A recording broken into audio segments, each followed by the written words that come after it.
right. Good morning to any replayers. If you're a replayer, you can still participate.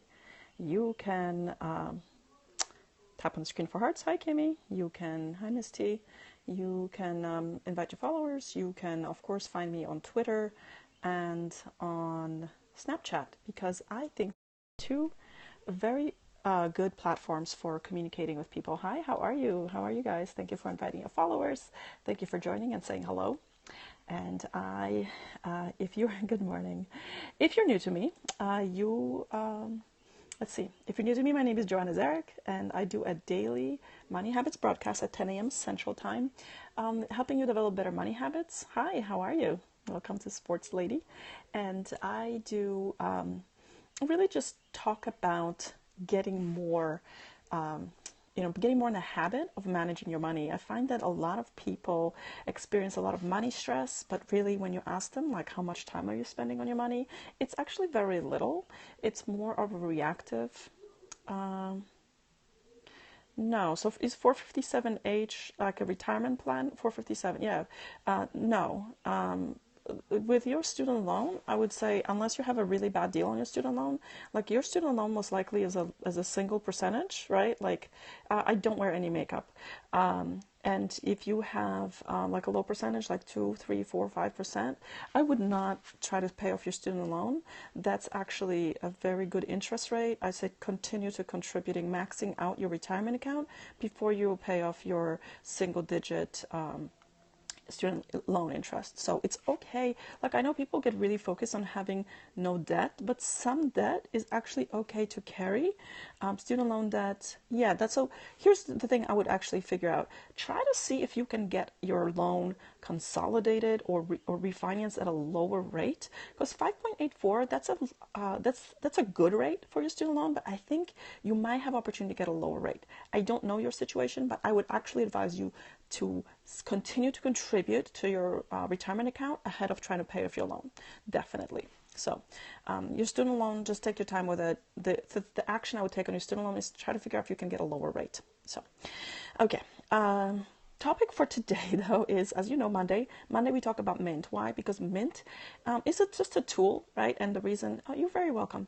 The reason I talk about Mint is because it's a very established financial aggregation template platform, and it's backed by Intuit, which is the number one financial software out there for both businesses and personal finance. So I recommend Mint because of that, and because I'm also a heavy user of Mint. So Mint is just really the foundation of where you are in terms of, and thank you guys for the hearts. Mint is just the foundation of getting in a better financial habit, better money habits. So today I'm going to talk about Mint and when you're traveling, right? So the reason it's very, good morning, Joyce.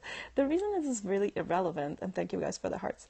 The reason it's relevant because I'm on the road. I'm actually on spring break, and one of the things that Mint enables me to do is access my financial situation from anywhere I go. Here's the thing that Mint made me realize to do. Automation is one of the things that myself and a lot of personal finance folks recommend as a way to really support your habits. The more energy you have to put forth into your money with just basic tasks, the less energy you have on actually, hi, how are you?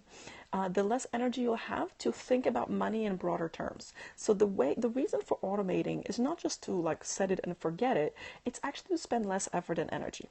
So when you're writing checks, here's where Mint comes in. I'm talking about developing better money habits, and specifically by using Mint. I'm doing great. Thank you so much for asking. I'm talk about using mint.com, mint.com. It's just an aggregation platform for personal finance.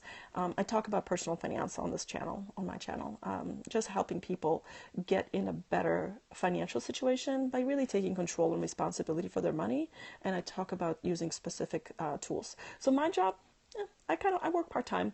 I'm a management consultant. That's kind of what I'm trained at. But personal finance has been my passion for the last 20 years. And I've decided in the last 6 months to teach people what I know and what I do. So I don't outsource my financial management to anyone. I do all of my business. Oh, thank you so much. I do all of my business accounting, my personal accounting, investing, long-term strategy, everything myself. And it occurred to me that not everybody does it and not everybody has the skill set. So when I talk about the things that I do, most people go like, oh, I don't know, it's too hard. I'm trying to break it down and really share like the inside of what I do so that other people, I live in Chicago, so unless you live in Chicago, it would be hard. And I'm married. So I do want people to recognize that it takes a bit of work. Like if you talk about a lot of people, if you will listen to people who are dedicated to teaching other people about finance, none of them sell you sort of the quick and easy thing unless they are trying to sell you a product.